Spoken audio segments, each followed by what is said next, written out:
Welcome to Grindhouse Funhouse 31 Days of Horror. Tonight's spooky pick, The Legend of the Seven Golden Vampires. It's about Professor Lawrence Van Helsing, who while giving a university lecture about Chinese vampire legends in China, is approached by one of the attendees who asks for his help into vanquishing 7 vampires and their army of undead slaves that took control of his ancestral mountain village with the help of Count Dracula to kill them all and send them back straight to hell. Have you ever wondered, while possibly high, what a Hammer horror film mixed with a Shaw Brothers kung fu movie would look like?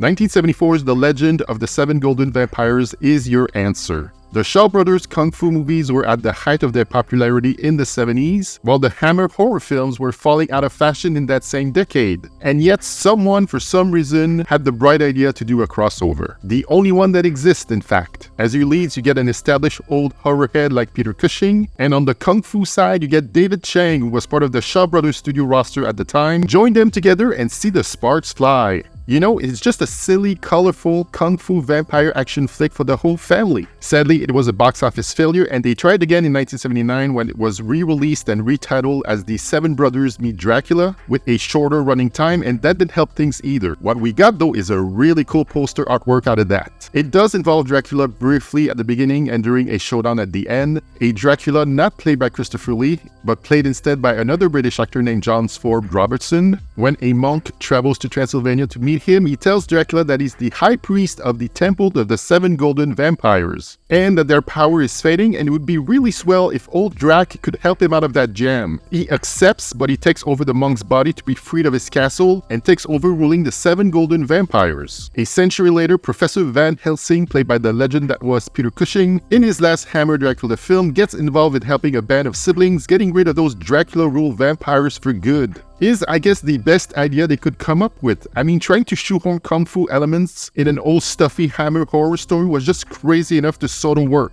The rest of the movie is basically they start walking towards the village, we get stories, we get kung fu fights while the white people stays out of the way. Peter Cushing and blonde lady who's an adventure seeker and funded this whole trip, hence her present, here played by former Bond girl Julie Edge, just stands there and watch the action, although Peter Cushing's sons in the movie played by Robbie Stewart does exchange blows once in a while. You'll get 7 chain-riding women, food for the golden vampires, a few are topless, the others maybe had a better nudity clause in their contracts, who knows? So that's how you get your sweet nudity in the movie. The army of the dead that helps the golden vampires in their conquering are really cool looking. The designs of all the supernatural beings has some flair to them, even the way they melt off when they're disposed of.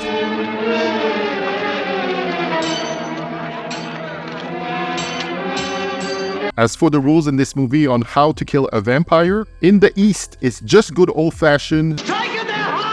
In the West, they added a little twist. In Europe, the vampire walks in dread of the crucifix. And here, it will be the image of the Lord Buddha. Also, those pin vampire gold medallions they wear, that's where they store their undead life force. So if you take it from them, they just don't know what to do with themselves anymore.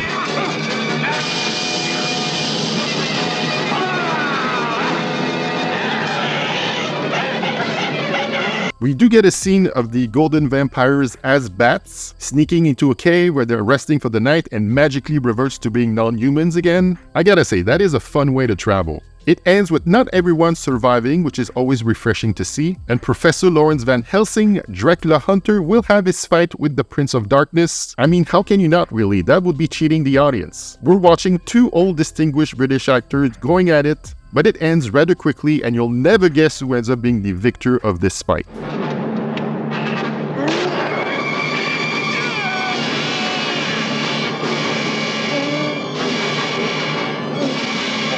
As we watch Dracula turn into vampires too. I enjoyed The Legend of the Seven Golden Vampires. I can't say I'm a Hammer film fan. I have watched very few of their movies in my lifetime, but the idea of this mashup intrigued me enough to get the Scream Factory Blu-ray release, include it in my 31 Days of Horror challenge, and enjoyed it. Good performances and okay fight scenes, great atmosphere, the makeup effect gives the movie a different yet cool vampire look.